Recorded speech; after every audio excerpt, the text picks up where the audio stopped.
Bismillahirrahmanirrahim. In this session, we will have a practice questions on equivalent units calculations. In our last session, we have discussed what are equivalent units and we have discussed the formula for calculating of equivalent units. Today in our discussions, we will see different scenarios which can be given to us in our practical problems or in our numerical problems.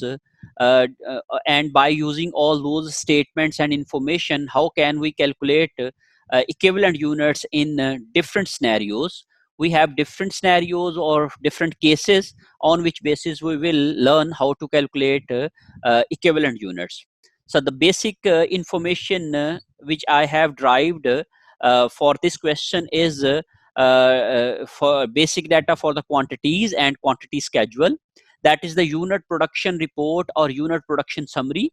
That summary has been discussed in our previous discussion, and production manager or a departmental manager prepare this summary and send to the account department for the calculation of costing and preparing the cost of production report.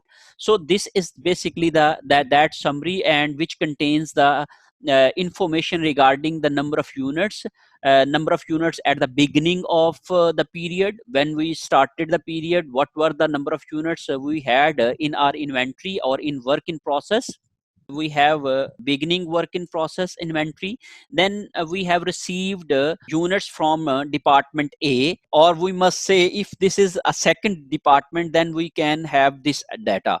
And we will discuss both of the scenarios of the first department as well as the second department. So in our first cases, we will have a discussion on the first department. Here I can write this received from department A or started in department A. You must write all this information. This is given in our questions. Started unit in the production, that are 15,000. Completed units and transferred out, that are 10,000. And completed but still in process, but still in the department, we have not forwarded that those units to the next department or the finished goods inventory. So those are 4,500 units. So these are also completed units, and if I combine all those units, so completed units are 14,500, and ending work in process inventory is 3,000 units. Mean 3,000 units are partially completed at the end of the reporting period. And we can say any reporting period, that might be January, that might be February, that might be March.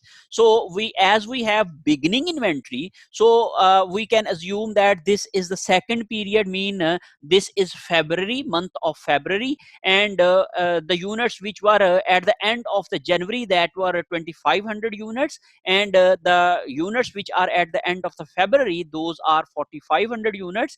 And during February, we have received or we have started 15,000 units in our production in first department, and we have completed out 10,000 units and transferred these units in department B or in finished goods. If we have only one department and we have not departmental structure in the organization, so we can say that we have started the units and we have sent the units or completed units to the finished products or the storerooms.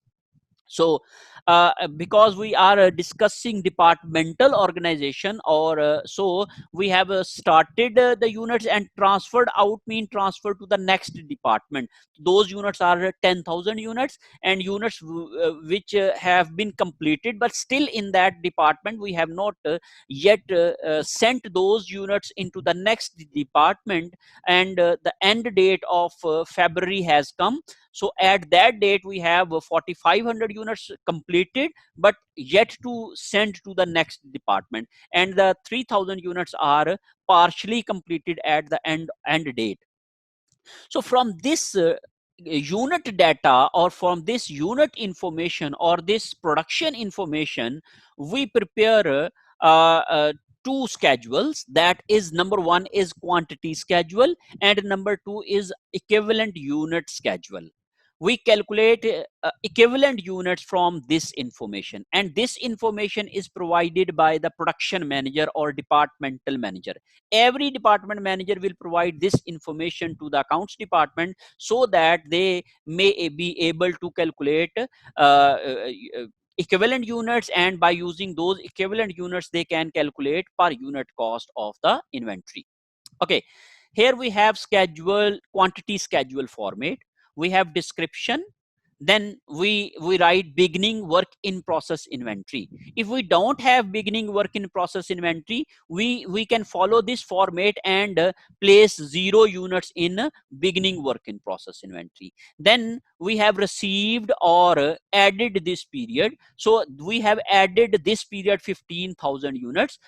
So we have written down 15,000 units over here. And when we make a total of these two figures, 2500 and 15,000, that is 17,500.